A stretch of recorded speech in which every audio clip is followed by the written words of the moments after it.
Well, good afternoon, everybody, and thank you for joining the Wells Fargo Salary versus Value, Determining Which Role is Perfect for You, hosted by Thurgood Marshall College Fund. I am very excited to introduce you to the talented and very handsome Mr. Dewey Norwood. Dewey, take it away.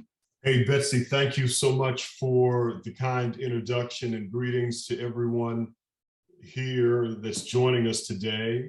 We've got the Southeast here for me, joining today from Charlotte. We've got partners on in Winston-Salem and other areas of the Queen City as well.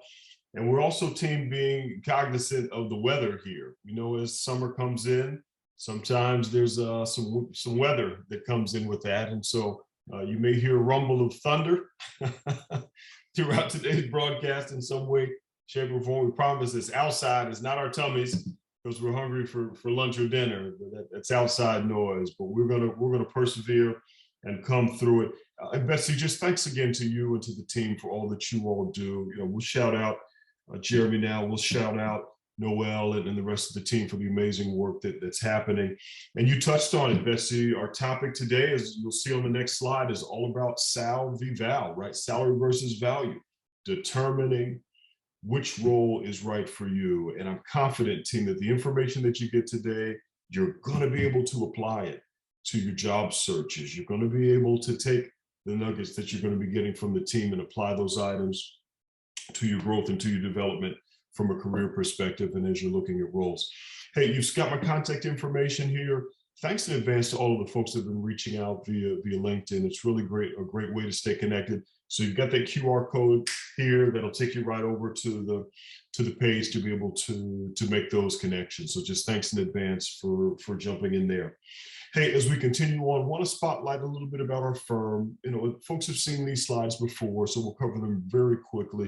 You know, Wells Fargo, approximately $1.9 trillion in assets, serving 1 in 3 households here across the U.S. with our banking services and resources, which is pretty exciting for us. Also love the factor that we have around small business, where we have 10% of the small business in the U.S. in some way, shape, or form are engaging with our firm to meet the great customer needs that they have out there. Obviously, you see more additional details here around some of the lines of business and some of the important work that's happening across the different product suites that we have available across the institution. Almost 90 lines of business across our institution. So lots of ways to get connected in, and certainly lots of ways for us to serve the amazing clients and customers that we engage with. Hey, as we jump forward, if you look at your calendar, we're just a couple of days away from Juneteenth. And so I actually pulled this from our friends over at Wikipedia and also New York Times piece that ran last year. Maybe some of the folks on the line are familiar with Juneteenth, but for those that aren't, you know, it's certainly the newest holiday within our nation, and it's one that commemorates something that is significant, and that's the emancipation of enslaved African Americans. And so this goes all the way back to 1865. And so would encourage everyone, jump out, make sure that you're learning more about the significance of this date in our country's history, and also finding ways to commemorate it. And as we jump forward here, you'll actually see some details about 2 events that I'm going to spotlight here. Great partnerships that are happening with organizations like the Big Homecoming, which is going to be hosting a gigantic event here over the weekend down in the Atlanta market. Again, in some ways commemorating the significance of Juneteenth, and at the same time being able to serve as an inspiration for work that's happening around HBCUs and in other kinds of areas. And then also beginning tonight, we've got programming happening with the Juneteenth Foundation. And so again, I would encourage folks to jump on and learn about the Great Freedom Festival that's taking place, and Juneteenth honors and other components. And pretty excited that we've got really great engagement happening from an HBCU perspective across both of these events. And I got this report from a member of our team earlier this week. We have almost 30 events that are taking place in commemoration, in recognition of Juneteenth, in conjunction with our institution, with Wells Fargo, between now and kind of things closing out on Sunday. So pretty significant there. And certainly want to just make sure that folks are aware of the significant work that's happening relative to Juneteenth across our institution. So again, scan those QR codes to be able to learn more. Hey, as we jump forward, I want to cover quickly before bringing Betsy back on for a moment, just again, another opportunity to spotlight Wells Fargo's commitments around diversity, equity, and inclusion, and specifically the dollars that we're providing to help students along their academic journey. And I hope that as you see this, you smile when you see $98 million plus of strategic investments that the firm has been making in support of students at all levels across their academic journey. Got a great partner in Shante Joseph, who's now leading this work for our institution. Well, we'll get an opportunity to meet Shante at some of our future meetings, but some significant work that's happening across our higher ed portfolio for helping students. And so wanted to just give you a little bit of that snapshot. Betsy, I want to hand the microphone back over to you for a moment. I know that you want to spotlight some of the great work that's happening on the TMCF side. And then in turn, we'll get to the real stars of the show. So ladies and gentlemen, let's give it back to Betsy out there in Winston-Salem.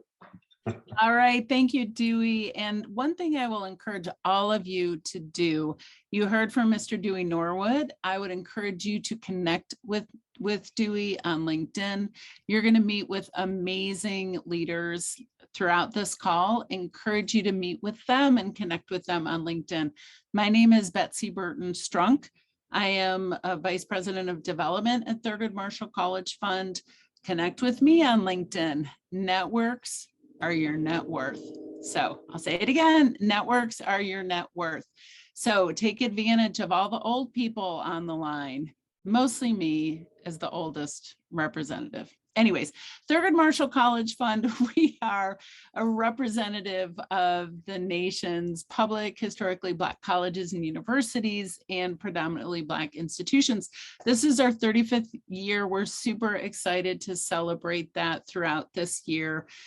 Dewey talked about millions of dollars that Wells Fargo has provided. They've been an amazing partner with Thurgood Marshall College Fund. We've just introduced another $1 million grant that they provided us for scholarships, professional development, things like this partnership that we have, which is amazing.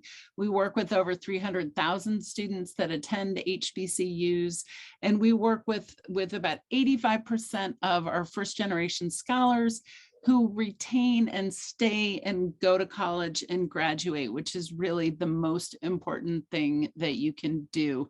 Prior to joining TMCF, I worked in banking for 30 years. The best thing that you can do for you and your family is to continue on, go to school. If you borrow student loans, get your degree. That will be your best ticket. Anyways, Thurgood Marshall College Fund works with scholarship programs, with internships, professional development, leadership development, and we work with amazing partners like Thurgood Marshall College Fund. And on the next slide, you'll see that Thurgood Marshall College Fund, our mission is to make sure that we're ensuring student success. So whether you're a TMCF student or not, ensuring student success by promoting educational excellence, and not just by attending classes, but also through leadership and professional development and preparing that next generation of workforce talent through leadership development and other programs throughout the organization and throughout the country, like this amazing program that you're hearing about today. So enough about me. I know you're all tired of hearing from me. I'm going to turn it over again to the handsome and talented Mr. Dewey Norwood, who will continue the program. So thanks for the opportunity to brag on Thurgood Marshall College Fund. It's an amazing organization, tmcf.org. Check it out. Right. Hey, Betsy, thanks for the details there. And just thank you again for your tireless efforts and all the work that you're doing. And just the TMCF team just does an amazing job. And they're, as you all know, our sponsors here and the hosts for this year's programming. So really excited. And we're past the halfway point now, Betsy. So we're pretty excited around the way that things are moving. Hey, listen, we're going to jump into these housekeeping items lightning fast. And then, listen, we're going to get to the nitty gritty. as my pops used to say. So you've learned about us, you've learned a little bit about TMCF. Hey, from the numbers perspective, man, we were this close to 200. I was really, really excited to see our numbers. And I thought we might get to it. I think we'll end up having some folks that add on between now and when we wind things up, 90 or so minutes from now, but almost 200 registrations across the board there. Great representation. And you all know I always love to go in and dig into the numbers a little bit. I'm going to flip it a little bit this time and now talk about the states that actually provided the most students. And so got a lot of love coming, obviously, from the Tar Heel state of North Carolina. We've got a lot of New Yorkers on with us today, as well as students out in Nebraska who are looping in, another big state representing there. I've seen a handful of California folks, certainly some folks from the District of Columbia. Fort Worth, Texas, obviously, is in the house from a city perspective around things, and just really excited about the folks that are joining us here from all over the U.S. You could be in a million places, and yet you chose to be with us here as a part of this, so we're really appreciative of it. Some reminders for you. The Q&A feature is open for business. Thank you for the questions that have come in advance. We'll actually be spotlighting some of those throughout the course of today's presentation. And remember, you also have the ability to submit questions to us real time. Here's our commitment. Team, we will never, ever, under any circumstances, read your name on this broadcast. We're not going to kind of put you on blast, as folks may say. We want to make sure, though, that the questions that you have are ones that we can get answered. I promise you. If a question is top of mind for you, there's someone else that has that same question. So please submit those, and then we'll make sure to address them accordingly. Certainly the Q&A is there and running. The chat feature is also open, so you can utilize that to post comments or share items. Please realize that individuals may or may not be able to have full access to that, but you can certainly use that as a means of being able to communicate. Hey, where are we heading? We're going to talk about comp, y'all. We're going to talk about the interview process, evaluating different offers that are out there. How do you compare multiple offers that may be on the table? Maybe there's one in Seattle, maybe there's another one in Miami, maybe there's one in New York, maybe there's one in Austin. How do you make the determinations on the one that's going to be the best look for you? We're also going to give you some common scenarios and also some additional resources that we know are going to be beneficial for you. The reminders are really simple. Don't forget, the entire series is available for playback on demand via the TMCF YouTube channel, so you can access all the great information that's there. And get social with us. Use that hashtag WFC Beyond College, and also use the hashtag TMCF to maybe share the information with others. If you hear something that really jumps out to you, at mention Val, or at mention Ayana, or at mention TMCF or Wells Fargo, and then in turn maybe spotlight some of those items so that others can kind of benefit from it as well. All right, I think my last act is just to remind everyone of the note that you saw there right at the top of the call, that please remember that today's webinar is being recorded. So if you choose not to participate in a recorded webinar, now is a great time for you to politely disconnect. And at the same time, we will be sending back the playback details and posting the playback details on the TMCF YouTube channel in about the next 7 to 10 business days. To anyone that's watching the playback, thank you so much for tuning in. If you have any questions, comments, or concerns around any of the content that we've shared, please do not hesitate to contact us, and we will be happy to answer any questions you may have. All right, team, with that said, we're going to jump now to the next slide and take a look at our amazing featured presenters here for today. And so really excited. You'll see on the next slide their contact information. So we've got the amazing Ayana Collins and the multi-talented Valerie Royal joining us for today. And so these leaders boast almost 60 years of corporate experience across the board. And so they are subject matter experts. Yes, they started when they were 7, because they don't look like they got that much time in around this stuff. But these are leaders that are working daily with students, and we're going to be able to provide some really great information for you all. Same rules apply. You've got their contact information here. Go ahead and scan those QR codes. It should take you over to LinkedIn, where you can make those connections. And we always have a running game to see who gets the most connections through a particular broadcast. So I never win that particular one, but I'm still in the race. So Ayanna, Valerie, really appreciative of you all being on here with us for today. Want to hand the reins over to you all to facilitate your introductions. And then Betsy and I will be back with you all a little bit later on in the broadcast for our Q&A segment. So Ayanna, I think we're going to hand the reins to you for introductions first, and then we'll let you give it to Val and go from there. So really appreciative, team. We'll hand the reins over to you all at this time. And thanks a million for being aboard today. Thank you so much, Dewey. Thank you for the introduction. And thank you everyone for participating and joining in on this call. Again, my name is Ayanna Collins, and I first want to start off with a big Aggie pride to all my fellow NCANT Aggies that are on the call. And also special shout out to the North Carolina Central University students, Aggie Pride. I am currently working, of course, with Wells Fargo. I have over 15 years of experience dealing with employee retention, employee management, employee wellness programs. I served as a consultant for the majority of my career, just recently joining over with Wells Fargo, sitting in their targeted sourcing team.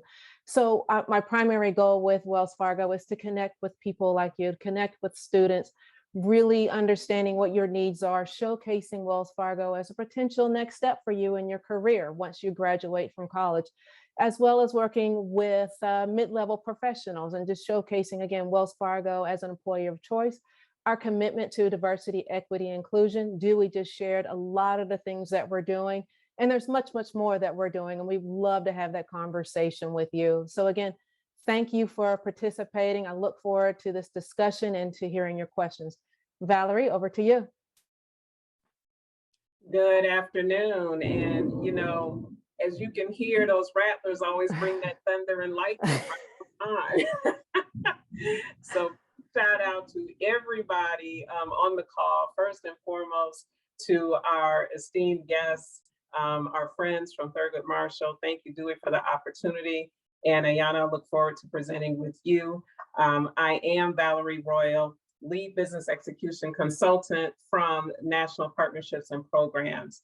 Our team works with business leaders across the organization to develop and execute strategies to drive diverse talent to Wells Fargo. And that diverse talent is a pool made up of each and every one of you.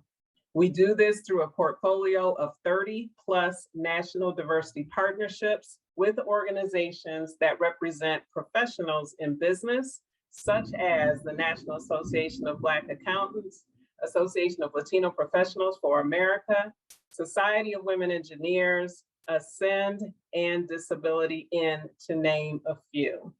So prior to joining the team, I held positions in employment investigations. I worked on the HR partner team and consumer lending talent acquisition strategy. As mentioned, I am an alum of Florida A&M University, also an alum of University of St. Thomas in Minneapolis, in case anybody happens to be there, and active in any number of community organizations. But you've heard enough about me, and let's get this thing started. So now that you've heard about our background, we're going to jump into the presentation. You know, based on our background and years of experience, we hope to share with you a unique perspective and key learnings to help you better evaluate a job offer. Consider us your resident experts for this session. Evaluating an offer is an important skill you'll want to gain as you begin your career. From an internship to your first full-time offer and beyond, you'll need to know what to look for, what to ask for, and how to weigh what is most important to you in a job offer. Today, we're going to equip you with the skills to evaluate an offer, how to keep the lines of communication open with your recruiter, doing your homework, and handling a multiple offer scenario. As you'll see, an offer of employment is not just about compensation. So first, let's start with this poll. Based on what you see on the screen, which may represent your current understanding of job offers, choose from the list on your screen and determine what is your most important factor when evaluating a job offer. And Noel or Dewey, if you all would kick off the poll question.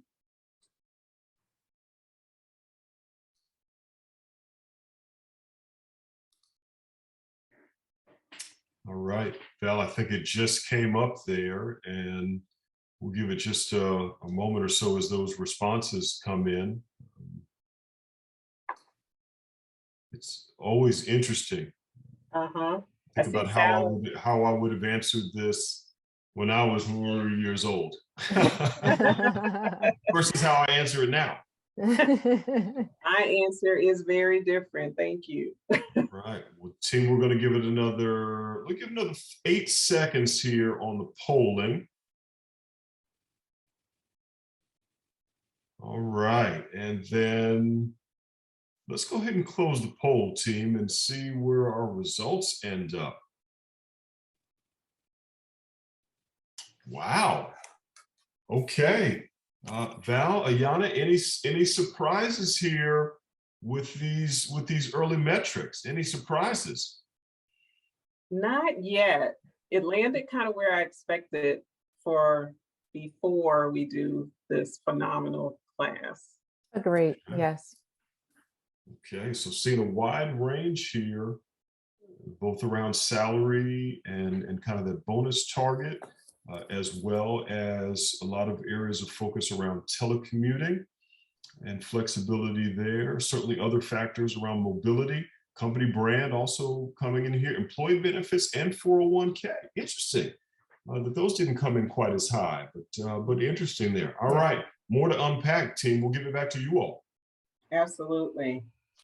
If we can go to the next slide, please.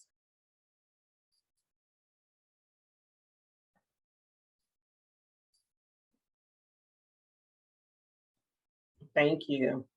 So as we saw from the poll, each of these components on the slide in front of you are part of your compensation, and salary is usually the key driver in your decision.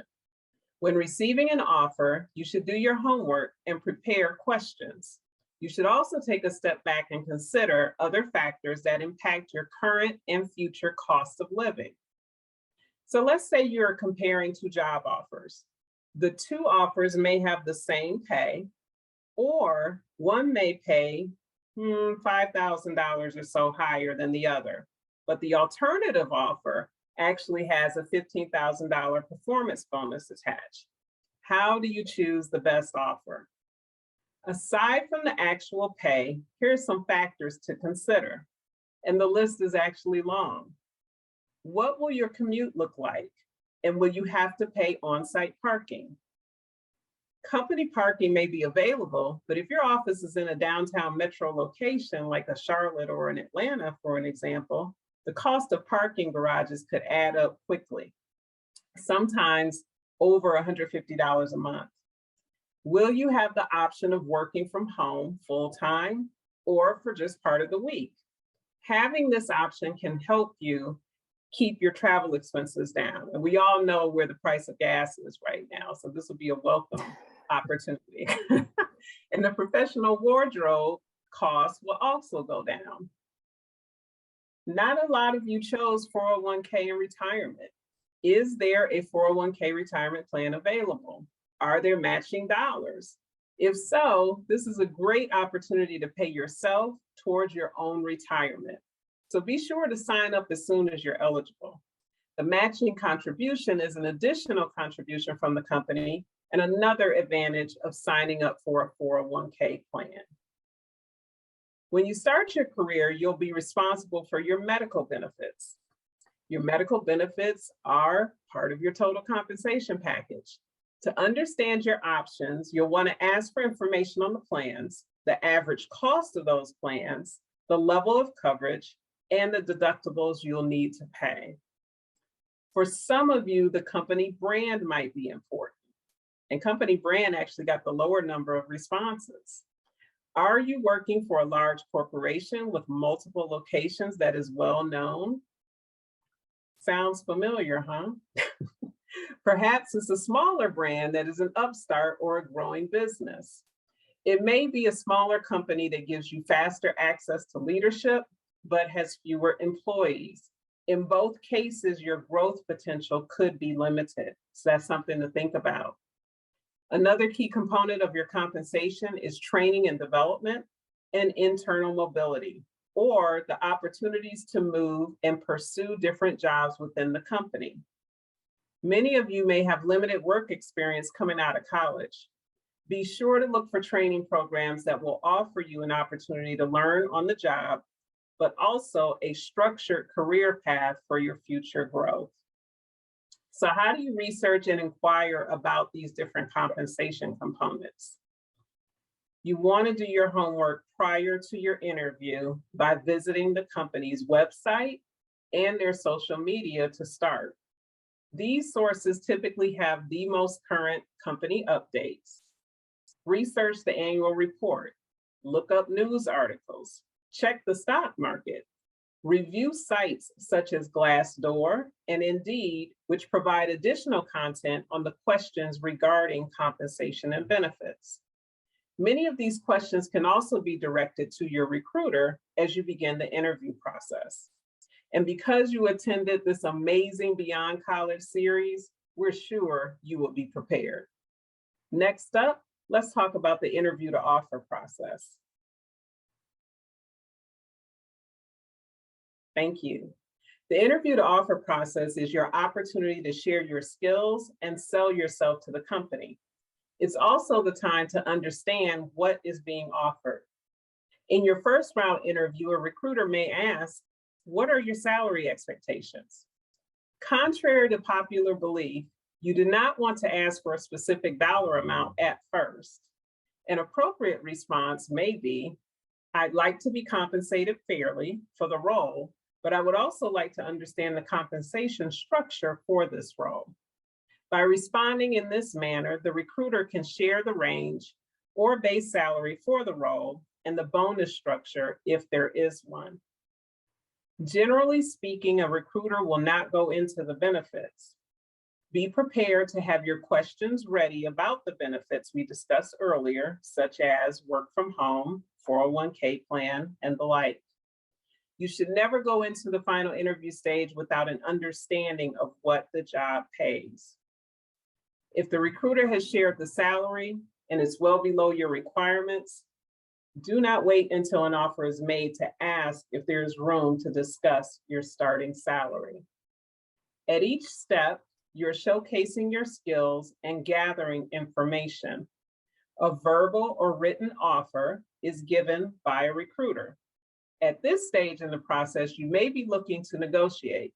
So you should take time to evaluate the offer and be ready to come back to the recruiter with a counter offer, which is represented by the up and down arrows between evaluate and negotiate on your screen.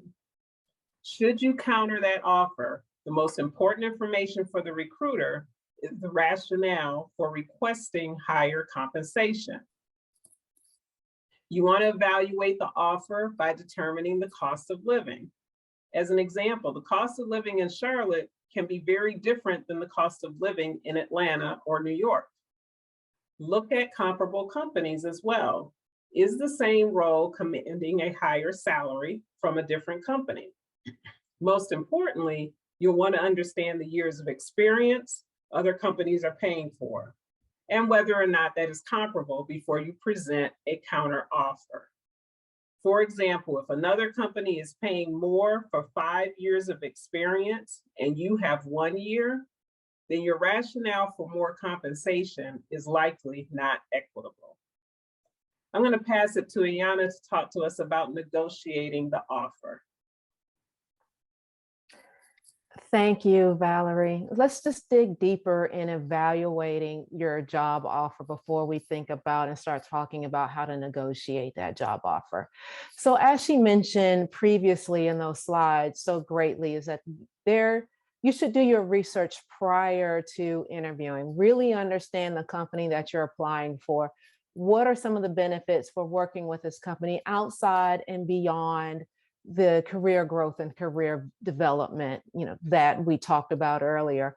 So to begin your evaluation, you want to do some research. And again, you want to look at the market data. What is the salary that they're offering you? How does that compare to what you're seeing in the marketplace? How does that compare to other competitors?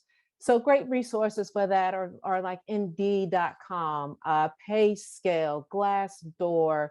There's some other resources out there that will provide you an idea of what that page should look like, especially based on your geographic area as well as position title.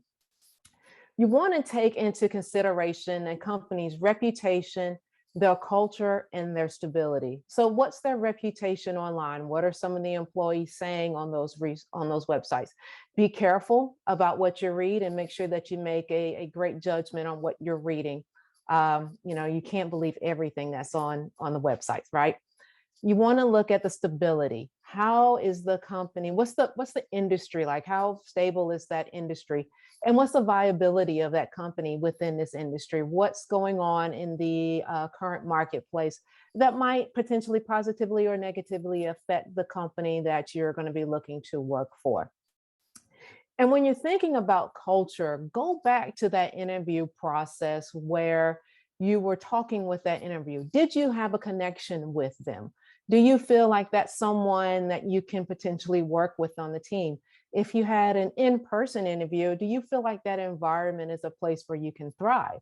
Or if it was a virtual interview, were you able to connect with those interviewers, if it was a panel or just one person virtually, and would be able to continue that on?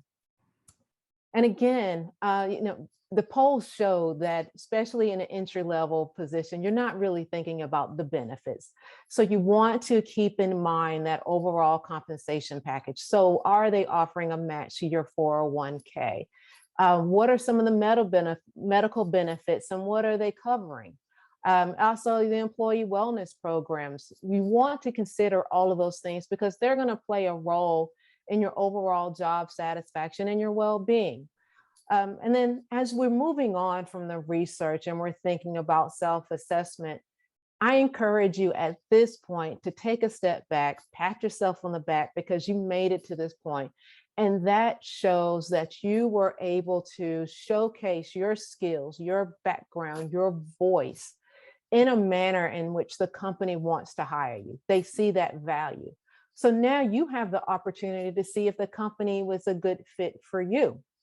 You want to think about career goals and your career trajectory. So for instance, if you're working or you're going to be working for a company where they require a 2 to 3 year training program, are you willing to invest that amount of time in that training program within what you're thinking about with your career growth? Also consider that mental stimulation. Are you challenged? Are you engaged? Are you encouraged with different push projects? They're going to keep you motivated because think about it. You're going to be spending on average 8 hours a day, 5 days a week, working with these people, working in this position.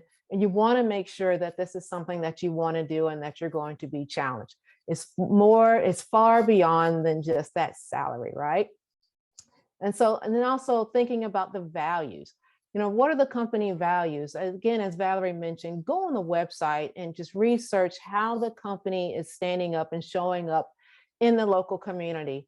And see how that currently aligns with you all and with you. And if if it looks like something that you can align with, great, where you can really be a benefit of help above and beyond the position that you're going to be starting in. And so next thing, when you get that offer letter in hand and you look at that sheet of paper and that number looks really good in terms of that salary, before you sign your name on that dotted line, let's just go back and take a step back and create that budget. You want to look at all of those fixed expenses that we talked about. You want to start thinking about the rent, traveling, if you have to commute into office, paying for those dry cleaning bills. You also want to consider your savings strategy, your investment strategy, paying off those student loans if you have those. And then once you have all of those numbers front and center, again, take a second look at that number and see how that compares. After you pay off all of your bills, will you have enough money in hand for entertainment, for travel? Will you be able to save? Will you be able to invest? Will you be able to contribute to your 401k? All those things you really want to think about. And then as you're thinking about all those things, it can be quite overwhelming, right? So we want you to seek advice from your family members and peers. And recruiters, they know, and they expect for you to take some time to just stop, talk this over, make sure this is the right position for you, and then get back with them. So do not be afraid to ask for time to mull over this decision. And so lastly, when we're thinking about, evaluating the offer, we talked about the ability to be able to work from home, or if this is going to be an office. Of course, over the course of the pandemic, you've seen quite a few companies that have become more flexible into allowing you to work remotely or on a more permanent basis or a more temporary basis. And you want to have that candid conversation with the recruiter, and also step back and think about, okay, yes, there are benefits to me working virtually. Again, saving money on those dry cleaning bills, saving money on public transportation, saving money on those monthly parking fees. But is this an environment that I can actually thrive in? Will I be able to engage with my peers, my colleagues, as well as my managers? If not, then maybe we need to start looking at asking to work hybrid. So you do a certain amount of days where you work from home, certain amount of days where you work in office, or you might not have that option and you have to work 100% in office. So you want to make sure that you understand those full details prior to accepting that offer. Also look at relocation. Does the company offer you to cover your moving expenses if you're moving out of state or to another city? So keep in mind those things, make sure you ask all of these questions. And once you have all of those questions answered, make sure that they are in writing within that offer detail, an offer letter. And if you don't feel like all of your answers or all of your questions have been answered, feel free to go back to the recruiter and just ask for the additional information that you're missing. You can also ask to speak with someone that's in that current position. That's a great way to, again, do some more research on what your day-to-day responsibilities and the day of the life of being in that position. Next slide, Noel. Thank you so much. Okay, so we've done all of the research. We've done our self-assessment. We looked at our telecommuting options. And so now we're ready. We've taken a look and we've noticed that the offer probably could be stronger, and that's okay. That typically happens for positions that require a little bit more experience. We do not see that as much for entry-level positions, typically because when you're in an entry-level position, companies want to try and keep that offer consistent across all of the people that are going to be in that similar role, especially if you're going through a particular training program.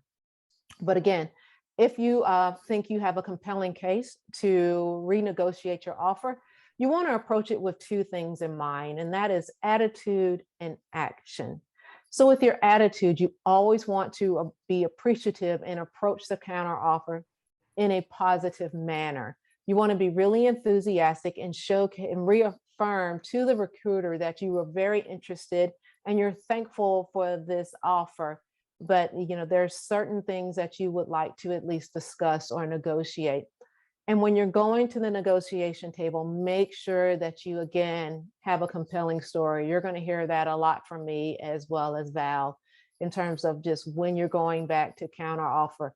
You want to make sure that the offer is realistic and it's based on an honest assessment of your geographic location, where you're located, past salaries that you have made working as an intern or a first-year analyst. And you want to make sure that you can back up your offer with just some facts. Again, just around that market research data that you've done. Once you've done all of that, you want to be confident, positive, and engaging when you present that offer letter.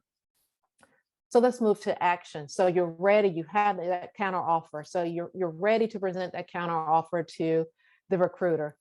First things first is schedule a time to discuss this counter offer over the phone versus email. You want to have this conversation as in person or over their phone versus via an email. Again, go back and make sure you fully understand the compensation package, what's being offered, what are the matches for your 401k, what's negotiable, what's non-negotiable, like your sign-on bonus. You might not be able to negotiate the salary, but maybe you'll be able to negotiate your sign-on bonus, moving expenses, extra vacation time, something like that. Again, fully understand what is up for negotiation and what's not. And be prepared to support your case. If there's some pushback, you want to be able to show that you've done the research and you're confident that if you were to get this, that you should receive this, the salary that you're proposing. So say, for instance, you've presented that compelling offer and the recruiter comes back and says, if I send this counter offer over to my hiring manager, can I expect a yes from you in terms of accepting the offer? And be prepared to say yes, because what that does is it gives the recruiter more confidence in knowing that you're serious about the position, and gives them the confidence to go back to their hiring manager and say, hey, this person is really interested in this position. They've done their research. They created a compelling story for their counter offer. This is someone that we don't want to lose. Let's go ahead and accept this offer. Okay. Once that's approved, ask for those details in writing. Ask for them to redo that offer letter. Get it in your hand. Take some time to review it. Ask for that timeline. When do I have to say yes? When do I have to say no? And then once you feel comfortable, you've talked with your family members, you've talked with your peers, you can go ahead and sign that agreement.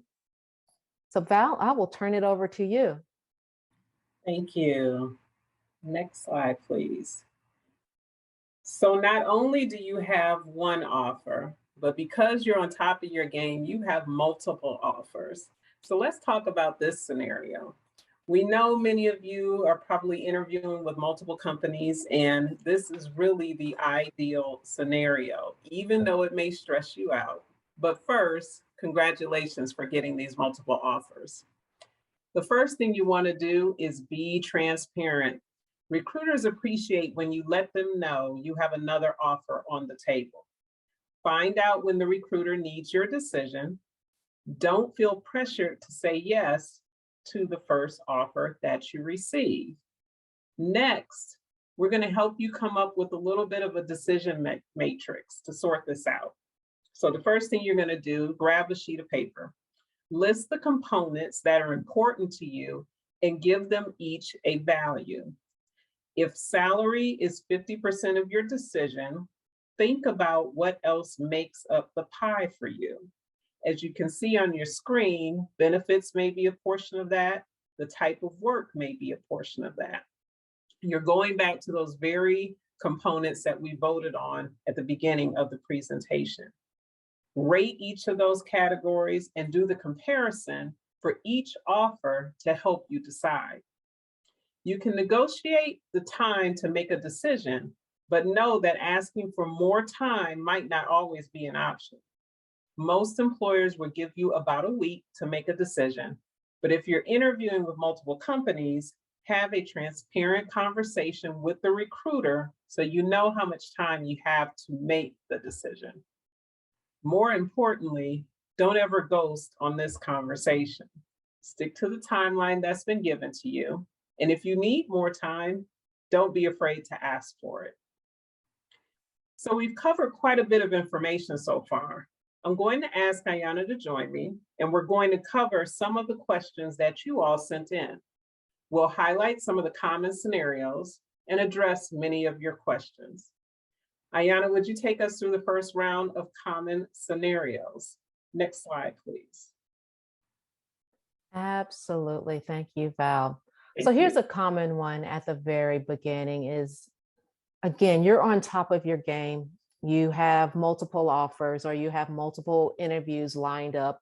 So you already have an offer in hand with a deadline that's expiring before you're able to finish up your final round of interviews. So what do you do then? Again, you'll hear it time and time again. We would say, reach out to that recruiter, have that honest communication. Hi, great. I have this offer in hand. I'm very excited about potentially working with you all. However, I have a few final round interviews that are coming up. And then when you talk to them, make sure you provide a timeline on when those final interviews will be completed. And then the recruiter will try as much as they possibly can to work with you on those timelines. Sometimes there will be times when they are unable to adjust that timeline accordingly. And you'll have to make that decision. Do you take the offer that's in hand, or do you see what the other final interviews produced or come up with? So next, we talked about this a little bit in some of my previous slides. There are parts of the offer, there might be the entire offer that is non-negotiable. And that's really common in those entry-level positions, especially those that have the similar training program or training paths or career paths. So in this scenario, you just want to make sure that based on your geographic area that you are paid in comparison to others in your geographic area. Again, the Northeast might be, living out in the Northeast or living in California might be more expensive than living in some parts of the Southeast or Southwest. So you just, again, make sure you do your research, make sure that you let the recruiter know what you think is, of course, fair salary based on that research. Remember, that honest research. Mhm. And then sometimes, that next scenario, you did your research, you did your self-assessment, you compared apples to apples, and that offer is just too low, or you just don't think that company's a great fit. What to do at that time, as Valerie mentioned, is don't ghost. You give them a call, you give the recruiter a call, and you just let them know in a way that keeps the relationship on a positive level. Hi, I really appreciate this offer. I'm thankful for this offer, but I am going to not accept. And what that does is it just helps you, because you never know down the road when there might be another opportunity to work with that company. And so you want to keep that positive relationship going. And that leads me right to that next offer. Avoid at all possibles reneging on an offer. And when I mean reneging, I'm talking about when you have that offer, you signed that written commitment, or you given that verbal commitment that you're going to join, and then that dream job comes through and you get an offer from that dream job, and then you go back and you withdraw from that first company. Not only does that just look negatively or impact you negatively, it could also potentially negatively impact your university's career center. So you really want to be mindful of that scenario and avoid it at all costs, because you just never know. Again, there might be that opportunity to work with that company in the future, and they'll remember that time that you ghosted them. And so the last scenario that I'll review is one that's, again, common. You are a current intern or you're a program associate with this company. You've been working with them, excelling in that role for at least a year. And now it's time for you to look for that next step in your career. So 1A of this scenario is that you have an offer from your current company, but you also have multiple competing offers. So what do? You let your recruiter know that you have these competing offers, and you can provide honest feedback on what those offers are, especially if they're offering something that your current employer is not offering. If you really excelled in this role, they're going to want to try and retain you as much as possible. So there's some room for negotiation. Okay. Think about that. The second part of the scenario is if you have multiple offers in hand, but you yet don't have that offer from your current company. Same thing, reach out to your recruiter, let them know you have multiple competing offers in hand. What that will do is that might accelerate the timeline of those recruiters in that company with your current company to move forward and make an offer to you, especially if you're excelling in your role and they want to keep you. So Val, would you like to go over the remaining scenarios? Sure, thank you, Ayanna. Next slide, please. So we mentioned taking the first job offer. Very rarely do you end up taking the first job offer. In fact, there are two different scenarios that we'll run by you real quick. First thing you want to do is take a look at the timing of the offer. If you're being offered an internship, for example, say it's August or September of the year, and the internship is for the following summer, but you're still interviewing with other companies in September and October, then you may need to request more time from that recruiter. That is not uncommon, and you should not be afraid to request more time. The other scenario is you're offered this job, and it just so happens to be that dream job that you've been wishing and hoping for. The main thing that you want to do at that point is say yes. You can take the first offer. Always take into account the timing of the offer and those other opportunities that you may have available to you. Let's look at some of these other questions. Salary for different levels of degrees. So the question really is, will some roles pay more based on education if I have a bachelor's versus an MBA or a master's? It depends. Some companies may have early talent programs for undergrad or graduate level with different levels of pay because of the scope and complexity of the work. A graduate level training program may have a shorter training period and have higher performance expectations. This is one of those situations where you really have to do your homework and gain an understanding of what additional value will be gained by having those higher level degrees. Which leads us to company guidelines for negotiating. The guidelines are very different, not only from industry, but from company to company. If you're an internal team member, meaning you already got the job and you're moving into a role, a hiring manager may have to manage to pay and guidelines, which means negotiation may not always be an option. For that reason, you want to negotiate on your way in. Salary negotiations can be tough after you become an employee. Not impossible, but tough. Another scenario that comes up is salary comparisons. Some companies prohibit the sharing of your compensation with peers, and this can be grounds for termination. Take time to learn your company's policy before asking a peer about their compensation. You can certainly leverage industry information to determine what your role is earning at other companies. In some cases, the salary range may actually be published on job boards. But you should never put a peer in the uncomfortable circumstance of being asked to share their salary. As for best practices specific to negotiation, they are comparable to those given for preparing for your interview. First, do your research. There are any number of tools available to help you collect information about the company. You can visit sites that were mentioned previously, such as salary.com or payscale.com, or indeed in Glassdoor. You may even be able to get an idea of the pay based on the job postings listed in LinkedIn using your filters. Check your campus career center. They can be a huge help in your collecting data on compensation. The best that you can do is be very well informed as to compensation for your industry, for your experience, and education or comparable training. And then one last question. How can I obtain more skills to ensure I stay competitive in the workforce and in comparison to my peers? This one you actually already know the answer to. The number one thing that you can do is to connect.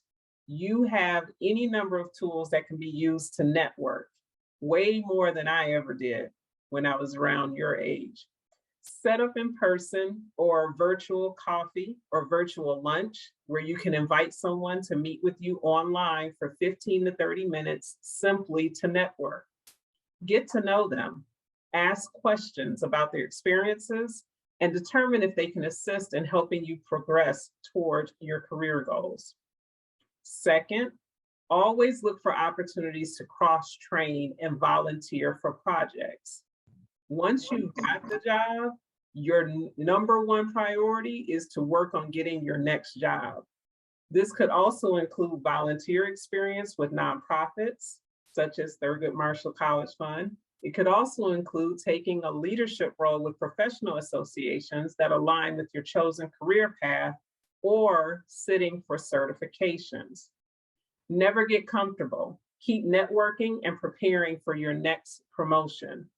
If you're not preparing and developing your skills, then you're not making yourself more attractive to the next hiring manager. We shared a lot of information today. So let's take a pause and see what questions have come from the online Q&A. Dewey, you got some questions for us? Yeah, team, thank you very much. My goodness. Yeah, Dewey, I'm exhausted. Pretty comprehensive overview there. And we talked about it earlier, y'all. If you can't hear the rain, it's really raining in Charlotte. Raining information. That is for sure, Dewey. You know, while you're compiling that, can I make Please. a couple of comments as Go for somebody that spent 30 years in banking? I want to touch on a couple of things that are fine 60 plus years of experience professionals shared. And so I retired after 30 years in banking. And, you know, one of the things that we talked about in the very beginning was what we see on the screen here now, the 401k and retirement. So I was a first generation corporate person. Everybody in my family was in education, and in education, they had state teacher retirement programs. And so when I started working for a bank, my first day on the job, they sat me down and they said, there's this thing called a 401k. And I said, I don't know what that is. And they said, here's what you need to do. You need to sign up for this program, and we match at 6%. So our recommendation is you put 10% of your salary into your 401k. And I was super excited. I made $20,000 a year right out of college. And I said, okay, well, my parents don't know what to tell me to do, so I'm going to listen. And I didn't ever see it because I put it in, it was pre-tax dollars. And when I hit 30 years with the bank, I was able to stop working in the corporate world and go work for a nonprofit and do what I wanted to do, because my corporate network said to me, you need to start saving right away. So I was 21 years old, didn't know anything about what a 401k or retirement plan was, but I listened to them and I put money away and I didn't touch it. I didn't borrow from it. I didn't do anything. And I tell y'all this because it doesn't matter what the market's doing right now, the market corrects itself. And it's been 33 years now, and the market goes up and it goes down, it goes up and it goes down, and we freak out and we get better, and we worry and we get better. But if you're committed to your risk or risk aversion, it's fine, but please just put a little bit away. Don't pay attention to it, so that when I was 51 when I retired-ish and could do something because somebody said to me, put your money away. So when they talk about, what your extra in your pie chart, like what, or your round chart, what your 20% or your 40% is, that's a key part. So for what it's worth, that is a real life lesson from somebody who did not know anything about what to pay attention to. And it made a big difference in my life. Hey, Betsy, thanks for getting us going there and sharing a little bit of your story. And scholars, I'm just going to encourage you all, please continue to drop items into the chat. Continue to drop those questions in. Remember, our rules are we're not going to call you out by name on anything that you submit with things. And so, wow, that's some thunder. yeah, it's really raining in Charlotte. So just we're glad that the technology is treating us right here around things. So Val, Ayanna, and Betsy, I want this to be a group project, so you hang around with these items too. It's interesting. We've seen a couple of notes in here. And I really like some of the ones that have, again, just are asking for a revisit of the negotiation. Hey, you love the firm. They love you. They've come to you with a number, but you'd like another number. How do you diplomatically walk through this process? I know you all touched on it, but I want us to hit that nugget maybe one more time if we can. Sure, I'll start, and then Val or Betsy, you have some additional information you want to share, please do so as well. So again, you love the company loves you. They present a number, you had another number in mind. So there's, again, you have to see if there's room for negotiation. It really depends upon the company itself. And so they have the right to negotiate with you. They have the right to say, nope, this is what we're considered to be standard across our work locations. So if they're open to playing ball and negotiating with you, again, you have to come with some compelling information. If you are living in the Northeast and that money, the money that they're offering does not compare to what the average salary is for someone in that position, that's a great point to share. If you're bringing in additional experience to the role that typically is not in that role, bring that up to share. If you are if you currently work for that company that we talked about in that scenario, and you've been excelling in your career, that is another point of leverage. You know, they don't want to have to retrain and rehire someone new. So if you've been in that role for a while and you've been rocking, that is a great way to negotiate. And one thing I did not mention is that you want to make sure that you only do the recommendation is for one round of negotiations. So whatever you bring your best self to that negotiation. Don't think you can go back and forth negotiating like it's a car.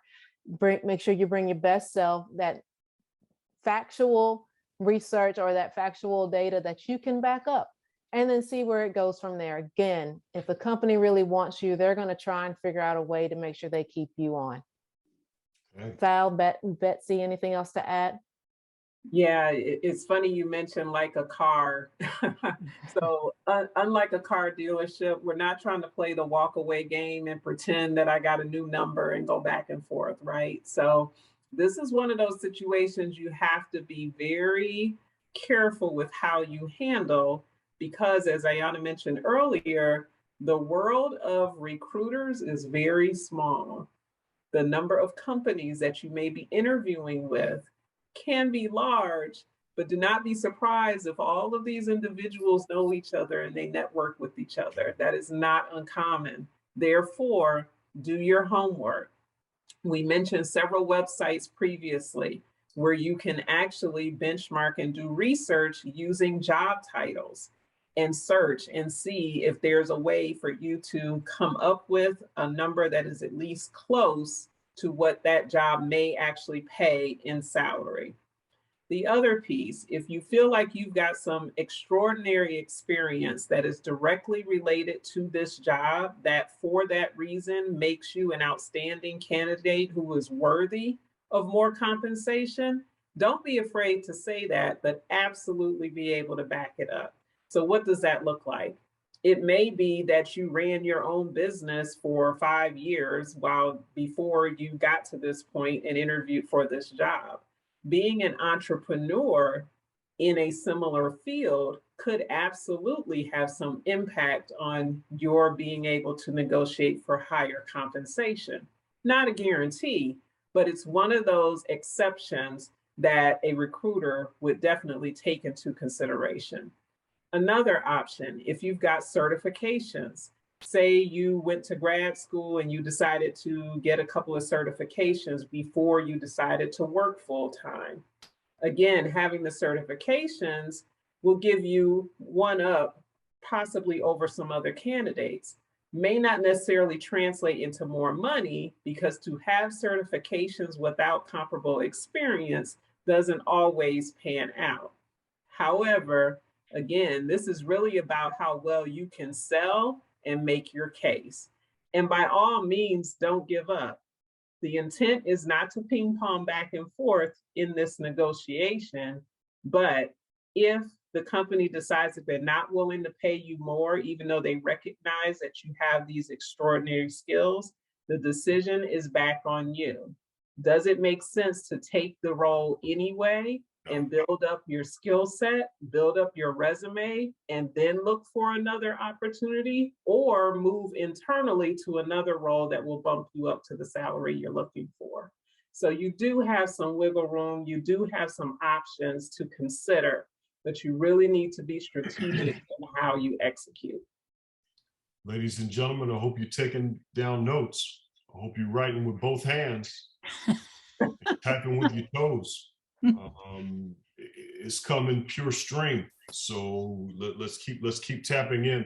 Hey, a couple of follow-ups that have come in here relative to the students, and I've got another question that's on the action item list here. First of all, playback. Yes, thank you to the scholar that submitted that. Absolutely, don't forget.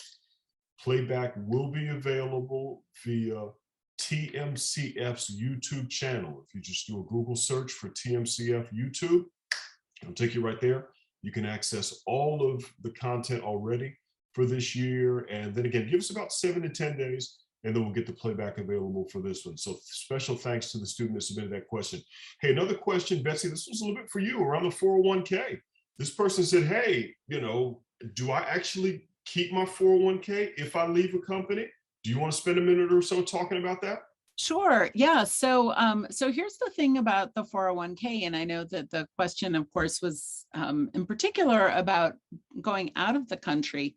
The one thing to remember with 401k, you're looking at pre-tax dollars. So that means that you're submitting your funds prior to paying taxes on the dollars.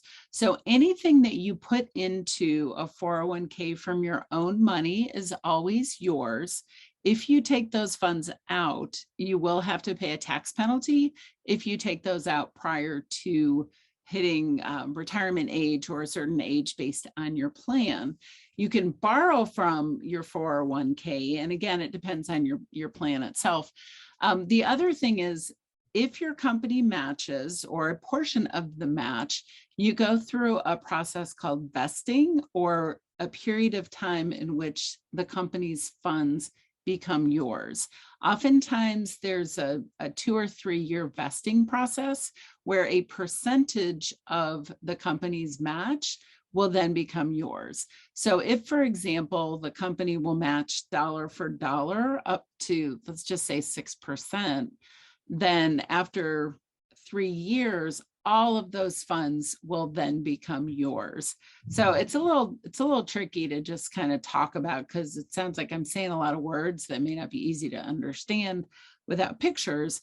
But the key thing to note here, everything you've put in yourself, you can always have. Anything that the company has put in on your behalf is yours once it fully vests. So, but one thing I did want to mention in relation to that last round of questions is, and this is true with everything, is keep your emotions in check. So this isn't real. I mean, I don't know if everybody on the call will appreciate this. And maybe this isn't like a recruiting 101 statement. So forgive me in advance if I'm saying something not correct, but make sure that you keep your emotions in check on the amounts that you're negotiating for and why you're negotiating. Because if at some point it becomes a matter of, well, I just deserve this because I want it, or because, because I should get it, or because, it's going to make a big difference.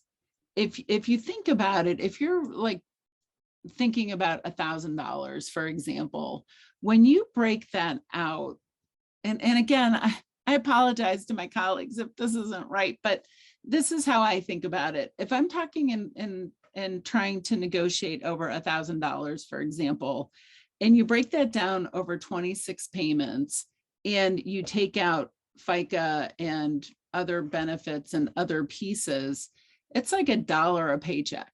I mean, not really, but I think the point that you're making. And so when we've talked about research and negotiate and understand and be mindful, make sure that your purpose behind it is really solid and that you're doing it for the reasons that are really thoughtful and not just fully emotional. That's all I'll say. It's a great add-on, and Ayanna and Val both touched on this. Lead with data. Mm-hmm.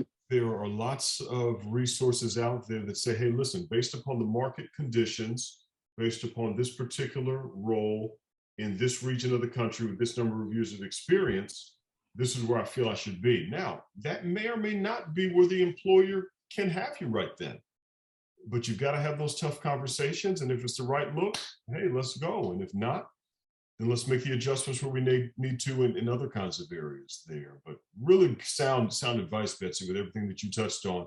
I am going to add this disclaimer. Betsy is not a tax consultant, nor should you make personal decisions. I'm serious. Yes. Make personal decisions based upon the information that she provided. But Correct. there are great tax consultants that can help you kind of set that strategy and make the determinations that are best for you. But to quote my buddy Malcolm Etheridge, hashtag pay yourself first. Yes. And another disclaimer, Betsy is also not a recruiter, nor is she a professional in that regard. She is an opiner. There you go. She opines. That 6% match is a great number, and that's actually what our firm provides, 6%. And the vesting period, as I understand it, is immediate for our institution. But again, certainly research those pieces out in greater detail as you're making decisions. All right, I'm keeping a sharp eye on the clock here. Val, Ayanna, this one is a little bit of a different flavor. Let's say that you've been in an industry, or you're trying to break into an industry that maybe you don't have the degree in, you don't have the licensing or the experience in. If you're just trying to get in, how low can you go? It's like limbo. How low can you go? Because I'm just trying to get in the door, and from there I'm gonna figure it out. But how low can you go? Say it with me. How low can you go? I see y'all moving out there. All right, Val, Ayanna, take this from me before I start singing. You know, this is a great question, and I actually have a personal experience and story to share with this. What I did not mention in my bio, you'll see on LinkedIn, is I have a bachelor's degree in psychology from A&T. I have a master's in clinical epidemiology and health service research from Wake Forest University, and I have a second master's in sports administration with a concentration in fitness center management. Does any of that sound like me working in talent acquisition with Wells Fargo? No. So here's the thing, and here's what I did when I transitioned. Well, just to kind of back up a little bit, prior to joining Wells Fargo, I spent quite a bit of time working for an insurance brokerage, where I started off in a consulting role with clientele from companies from about 500 employees all the way up to about maybe 20,000 employees. And it was my job to help them figure out how to retain, recruit, and manage their employees and to keep them healthy. So I developed quite a bit of skills around talent recruitment. I developed quite a bit of skills around talent retention. So employee retention, I built up quite a bit of skills, negotiating, talking with C-level individuals, getting their buy-in, not only from the C-suite, but from HR, from the employees themselves. So I've had quite a bit of real world experience. And then working with this insurance brokerage, we grew quite a bit through acquisition. And I was able to join in on an initiative and a task force to really bring together our talent management strategy. What does that look like? How do we build out our DE&I structure? What are some of our core principles around that? Because we had not had that prior to 2020, especially because we grew by acquisition. So every single company that we brought in had their own way of doing things. So got quite a bit of experience. So we'll fast forward to me seeing this opportunity within Wells Fargo. So no, I didn't have the finance, working in a financial industry. I didn't have a financial degree, but I was able to showcase my skills. So transferable skills, everything that I had and I learned from my past experience working with the insurance brokerage and doing my own thing. Val mentioned being an entrepreneur. I was an entrepreneur at one time doing consulting on a smaller scale. I brought all of that forward and put it on my resume. And I showcased and I looked at the job responsibilities from the job requisition or the job posting. And I looked at my skills and I made sure that they mirrored and they can understand that I had those skills to be successful and succeed in this role. And I did not devalue those skills. So yes, I took that into consideration that, I may not be able to get the top of the range, but I'm definitely not going to take lower than what I know that I'm worth. And I came to the negotiating table with that confidence and with that data saying, I have this many years of skills comparable to what you're looking for. I think we should meet here in terms of a salary.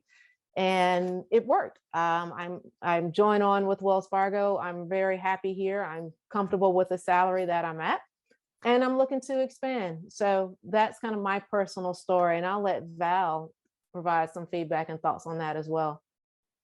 Thank you. And I'm going to give you kind of a different twist on this answer. Ayanna called out a couple of things, but one of the things that she mentioned was she had multiple degrees. Now, I'm pretty sure she pursued those degrees because those were areas of interest to her. You all, some of you still being in college, you have time to make some different decisions. If you're in school right now and you know that you've been studying to be in finance long term, but your heart is really telling you you want to do something else, you still have time. And while it may not be the popular answer, you may want to consider staying in school longer to pick up some additional coursework in that other field that you have an interest in. And here's why. Your general functions, your finance, your marketing, your HR, some of those fields have jobs in almost every type of organization you can think of. Fun fact, the MBA has HR business partners. They also have a chief diversity officer. Most people don't even realize that. So I say that to say you have transferable skills depending on your background, the background that you're interested in. So if you still have that dream job that you're looking at, a dream company you want to work for, or organization you want to work for, and you're just trying to figure out how to get your foot in the door, so to speak, you've got one option is to pursue additional education in that field to see if there's a match. The second we actually talked about earlier in this session. It was mentioned your network is your net worth. By all means, you have all the access in the world to get to people in any organization, whether it be social media. LinkedIn is an excellent way to network with people in the field. There are professional associations. I mentioned some of those at the top of the session. National Association of Black Accountants, Alpha, Ascend. These professional associations allow you to interact and network with other professionals that work for just about every employer you can think of. Networking is another way to get your way in the door. Building up your credentials is yet a third way to continue to beef up your skill set to help you get in the door.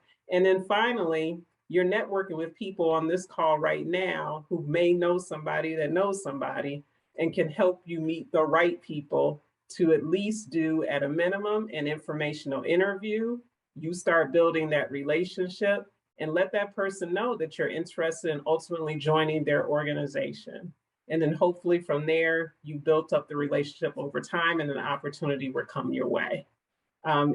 There's one last story I'll share with you. I was listening to a podcast of a young lady who was working in HR, but knew in her heart of hearts she wanted to be a sideline sportscaster. She actually went back to get a degree in sports administration. She had saved enough money in her 401k to be able to live off of that money for 2 years so that she could take a non-paying internship with a radio station or sports radio station in Atlanta. That led to her ultimately landing a job as a sideline reporter with the Atlanta Hawks. Perfect example of how if you both A, save your money, but B, go ahead and get the additional training and skill set and build your network, you can ultimately get to exactly where you want to be. Okay. So team, we've covered a lot of items. Betsy, we'll give you maybe the last one here or closing thought. And I know we've got another poll, and then I think we're going to get a follow-up kind of closing item from Val and from Ayanna. So please, Betsy, you go first. I actually, shocking to everybody on this call, don't have much to add here. Okay. Yes, I know it's very, very hard to believe for all parties involved. I actually did have one comment to make as they were talking, and then I subsequently forgot it. So Val said something and I was like, oh, I need to say this. And then I forgot, because this is what happens when you get to be fused something. So I just am so delighted for this conversation today. I have about 2.5 pages of notes. Oh, I remember. So, circling back to your network is your net worth. And the comment that Mr. Norwood, Esquire, not Esquire. Well, yes, don't say Esquire. Don't get these young people confused. It'll be like, he's an attorney? No, nor does he play one on TV. So about the LinkedIn, networks matter.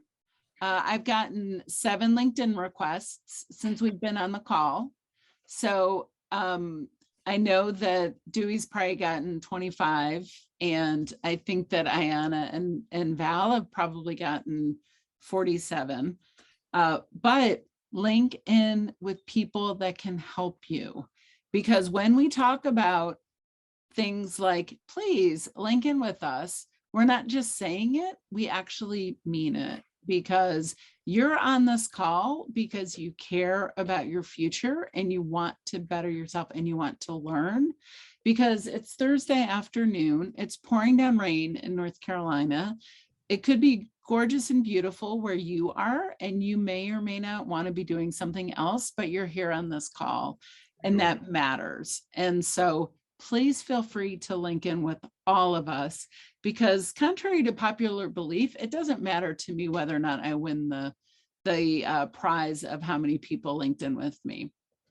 I just want you all to reach out to folks that can help you in your professional career. So that is my parting thought. Ladies and gentlemen, that's Betsy Burton Strunk. She shares from her heart, and it's a home run every time. Val, maybe we give it to you and to Ayanna for closing thoughts, and then let's take a look at this final polling question, and we'll get everybody on the rest of their night. Okay. I think my closing thoughts are, take advantage of where you are right now. You are around some of the most intelligent people and best resources you could ever find or may ever find in the next few years to come. You're at that crucial transition period. While you still have access to some of your professors, some of your administrators, some of the guidance counselors, take advantage of their expertise, ask them questions, tap into their knowledge, make sure that you are maintaining relationships with some of your classmates. It is not uncommon, it happened to me actually, to take a job and X number of years later end up working with and or for one of your classmates. And that's not necessarily a bad thing, it can be a great thing. So take advantage of those opportunities. Don't let them pass you by. Continue to keep that network intact. And by all means, stay focused and go after what you want. Thank you. Valerie Royal team. Ayana, bring us home. Sure. So one thing I want you all to keep in mind that a lot of this information is overwhelming, and you're at a point, as Val mentioned, where you have a lot of decisions or a lot of pathways that you can go. But I just want to make a quick plea or a quick note to make sure that you put your emotional health and mental health in front of everything.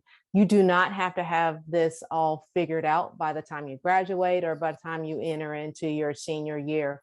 You have the time to take some time to really figure out what you want to do, where you want to go. You have the opportunity to make mistakes and learn from those mistakes. And it's not a bad thing to make mistakes as you're going through the career. And it's not a bad thing, as Val mentioned, to maybe extend out that your college career, maybe that one more year or that additional semester to get the knowledge or the experience that you're looking for. Because that one, what you see as one step back could actually propel you many steps forward by doing that. So again, put yourself first.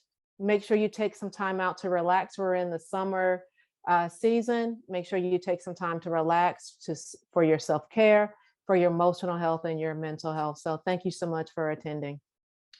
Ladies and gentlemen, Ayana Collins, please make sure that you get connected in with all of these amazing leaders via LinkedIn. And a special thanks to the questions that came in. I really feel like we were able to cover the lion's share of them. For anyone that submitted a question that wants to go a little bit deeper on it, hey, you've got the contact information for Val and for Ayana. Please go ahead and make those outreaches directly. And hey, take the lead on getting 10, 15 minutes on their Zoom calendar for round 2 discussion. And then please put that information to good use. Team, I think our last official item before we go to the closing items, we got to take a look at this polling question, right? And see, hey, based upon all the information that's been shared, what has shifted? So we'll just read it again. After attending this webinar, what is the most important factor when evaluating an offer? And so, Jeremy, Noel, if we can, let's launch this final polling question and let's see what the numbers look like this time around.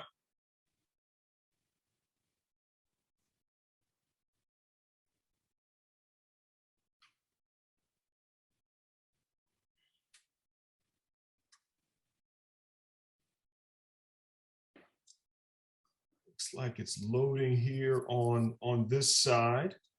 And here's what I'll ask, team, while that's coming up for us, go ahead and utilize the chat feature here and maybe put a force ranking there for the #1 item for you. Let's maybe take a look at the results that way and see how they come in. So, all right. And we've also got the poll that's here as well. So we can do either one. You can either answer via the chat or go ahead and complete that poll. This is the time for you to hum your favorite game show music in your head. We got no licenses for that, so y'all can pick your favorite song and hum it. That was good, Dewey. Yeah, we don't have the license. We don't, not for that, not for YouTube usage. So, all right, we're going to give it another 10 seconds. Noel, thanks for getting this one up. Jeremy, thanks for getting this one up. Let's just give it. We'll close it out in 3, 2, 1. All right, let's see these results. Wow, okay. Seeing a little bit of a shift here now, team. Heavier emphasis on the career mobility factors. Brand still comes in a little bit. Hey, that location and telecommuting and remote work number has jumped up. Salary bonus still in the top performing space here, and then also employee benefits as another one. So, Ayana, Val, we'll give it back to you all. Any surprises here with these shifts? Pleasant surprises. Yeah, I'm glad to see I made a compelling argument for employee benefits. That is so key when you're evaluating a job offer. Really trying to understand what wellness programs they're offering, what type of voluntary benefits, medical benefits they're offering. try and take some time to understand what all that means, because that not only plays a role in your job satisfaction, your productivity, but also that bottom line, how much money you're spending out each month. So I'm glad to see that there's more interest in that. There you go. And these may change over time, Ayanna, when you're 5 years into your career, 15 years in, 20 years. How does that shift happen? Yeah, it can shift according to like vacation time. PTO can change every 5 years. Voluntary benefits, the needs that you have for your family, medical benefits, you might go from employee only to employee plus spouse plus employee plus children. All of those things are going to be another little chunk out of that budget, that monthly budget that you're talking about. Wellness programs, they have money, they have the ability for you to make money by doing certain wellness initiatives, wellness related initiatives. They'll put money back into your account for future medical expenses or for you to buy wellness related items. So again, keep in mind, those things really do really come into play when you're considering that role. And so, yeah, do exactly. They'll change, and your needs and your wants will change as you grow with that career. Love it, love it, love it, love it. Val, I saw you come off of mute. Anything to add here? No, I mean, I am pleased as well. I mean, all of the non-salary related numbers bumped up, They did. which means that you all were paying attention. Yes. That for me is the best part of this whole thing. No, but that being said, no, honestly, again, it's no surprise that benefits are absolutely important, but then also all of those other factors, because the reality is what you don't make in salary, you can gain in these other factors and these other areas, which is why we talk about compensation as a total package versus just how much money you're going to make. So we're glad you learned something. Your job now is to keep learning, keep reading, exactly. Do some more research, do some more, learn some more, follow blogs, go on different websites. There are any number of websites that can teach you more about some of these benefits and some of these opportunities. So I am encouraged and look forward to hearing from some of you. All right, we love it. We love it. Well, team, we're going to close things out here with some reminders and then just a couple of closing thoughts from me. Give us, 5 minutes or so. We promise to get through these items relatively quickly. So as we jump forward, let's take a look at some of the reminders, and we can go ahead and jump all the way over to the feedback slide here. We've got our QR code up and running again. Please take a moment, scan this with your smart device. Jump over to the site, give us feedback on today's session. I promise you, we want to be able to continue to improve the work that we're doing relative to these kinds of presentations. And so give us feedback, help us continue to build these in a stronger way in the days ahead. Won't take you more than 3 to 5 minutes, maybe maximum, to complete that survey. I think see there's 7 or 8 questions, really, really quick one for you to just jump through for us. As we continue on with the next slide here, some reminders beyond college, same rules. You can still get connected into the remainder of this year's series via that QR code. You'll see on the next slide, everything that's available on demand. So again, special thanks to Jeremy and to Noel and to the entire team for their great work in getting these items out there. So you'll see the content that we covered both in January and February, March, April, May, and then obviously what we're covering off here for the month of June. And as we continue on, I do want to spend just a moment talking about the additional items that are coming up for the rest of the year. Please, our session on July the 28th is probably the most highly attended one of the year. Our high water mark has been over 2,100 students registered for that one. So please come and join us for that great discussion around careers and internships. When we get into August, we're going to be discussing a leadership brand. By the time you're back on campus, we'll be focusing on charting a path to graduate school. Many of you will maybe thinking about or maybe enrolling in graduate school programs. Hey, let's talk about those processes and make sure that you got the resources that you need to be successful in those areas. Unboxing Credit will be where we spend our time during Get Smart About Credit Month in October. And then we'll end with a great topic of social media smarts for today's digital world and digital natives. So come join us for that session in November. It is our full expectation to bring this series back next year. Again, you heard me mention earlier, Shante Joseph, great new leader within our external engagement team who's managing the higher education portfolio. So she and her team, I think, will put a new slice and a new spin on what this series looks like for 2023. Hey, some final reminders on the next slide. You'll see some resources to stay connected, university programs. Certainly make sure you're getting connected with Ayana and Val in those kinds of areas. We've also got great resources for a recruiting perspective. Maybe we have some folks on that serve in the military. If so, thank you so much for your military service. And we've got great partners in Sean Passmore and other leaders that specifically focus on recruiting for veterans. So get connected in via the military recruiting at wellsfargo.com email address, and be sure to join one of their upcoming events that they're hosting. We've mentioned Beyond College already, and of course our great partners over at Tuition Funding Sources, or TFS. They've got really great resources that are available for you. They're the ones that help us with a lot of the communications that go out relative to these great webinars. So please get connected in with Richard and his team via Tuition Funding Sources. All right, final slide. As I share my closing comments, is just a reminder to join us again on July the 28th. We'll have a 4 o'clock kickoff Eastern time for that session around careers and internships. So please scan the QR code. It'll take you to the page. You can get registered and share this information with others. I guarantee you that there are others that are within your campus or working for the same firms that you are over the summer that can benefit from the information. So share this information with any and everyone that would like to join, and let's keep the momentum going from there. I want to thank, first of all, the TMCF team. Betsy, thank you for being a wonderful, gracious host with us and for all the great information that you shared. Jeremy, certainly want to thank you for all of your great leadership and amazing work that you do to make these events such a success. Noel, the fastest fingers on the planet, been keeping us moving and doing just an amazing job. So Noel, as always, we salute you and say thanks, sis, for all of the great work that you're doing there. From a Wells Fargo perspective, certainly want to thank Val and Ayana for the great information that they shared.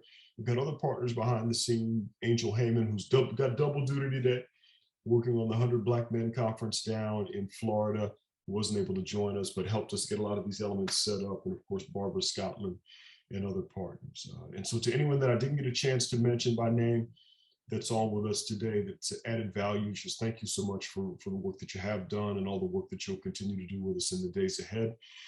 Everyone have a great rest of your night. You got an NBA Game 6 tonight. Don't forget the NBA is one of the founding partners of TMCF. So show some love, whether you're pulling for the Dubs, as they call them, or whether you're pulling for the Boston Celtics. You can get involved and enjoy those games this evening.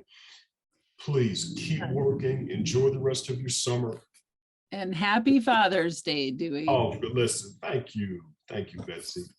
I mean, so to all of the dads that are out there tuning in, or to folks that are aspiring fathers down the line, it's pretty special when you can celebrate dear old dad, if you're fortunate enough to still have him in your life in some way, shape, or form. So Betsy, thanks for that. And team, we look forward to seeing you next time around. Stay safe, enjoy your summer. Till next time, we'll see you in July. Take care, everybody.